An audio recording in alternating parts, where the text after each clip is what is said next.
నమస్తే అండి. రీసెంట్గా ఒక అగరబత్తి వీడియో చేశాను. ఎంత పాపం చేశానో అనిపించింది నాకు. సో ఇంతకు ముందు కానీ సొసైటీలో ఒక మార్పు నేను గమనించా. ఈ సిచ్యువేషన్ చూసిన తర్వాత, దీనిలో ఉన్న కొంతమందిని చూసిన తర్వాత ఇంకా స్ట్రాంగ్గా ఒక విషయం మీతో డిస్కస్ చేయాలనుకుంటున్నా. ఎందుకండి ఒక విషయం విన్నప్పుడు దానిలో నిజమా కాదా అని ఎందుకు చూడడం మానేశారు? నా మతానికి అనుకూలమా వ్యతిరేకమా? ఈ పాయింట్ మీద ఎందుకు రియాక్ట్ అవుతున్నారు? పచ్చి నిజం ఒకటి చెప్తా. ముందుగా మనం విచక్షణ జ్ఞానం అనేది ఎప్పుడో మర్చిపోయాం, దాన్ని వదిలేసేయండి. మీలో లేకపోతే నాలో కూడా ఉండొచ్చు, మనలో ఒక అభద్రతా భావం ఉంది చూసారా? ఎవరో కావాలని ఇంజెక్ట్ చేస్తే వచ్చింది. ఫోన్ ఓపెన్ చేస్తే చాలు ఫేక్ వీడియోలు ఉన్నాయా, కావాలని క్రియేట్ చేసే గొడవలు ఉన్నాయా, రెచ్చగొట్టే మాటలు ఉన్నాయా, వీటికి అట్రాక్ట్ అయిపోతున్నారు. మనల్ని మనం క్వశ్చన్ చేసుకునే లోపే పక్కవాడి మీద పడిపోయేలాగా ఒక ప్లాన్డ్ అశాంతి అనేది క్రియేట్ అవుతుంది. ఇది ఎవరు గమనించట్లేదు.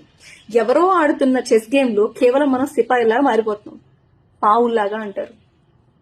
మీకు అనిపించట్లేదా? ఒకప్పుడు మతం అంటే ఏంటి? భక్తితో క్రమశిక్షణతో ఉండేది. ఈరోజు మతం అంటేనే భయం అయిపోయింది. ఎవరు ఏమంటారో అనే భయం. ఎక్కడ నా మతాన్ని తక్కువ చేస్తారో అభద్రతా భావంలో పడిపోయారు.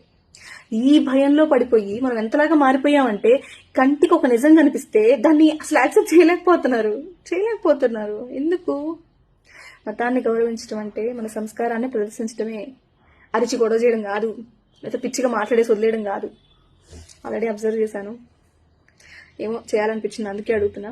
అవసరం మనకి ఎదుటోడి మీద నిందలేసి ఎంతకాలం మనం ఇలా బ్రతుకుదాం? ఆడేమో చెప్తున్నాడు, దానిలో నిజం ఉంది.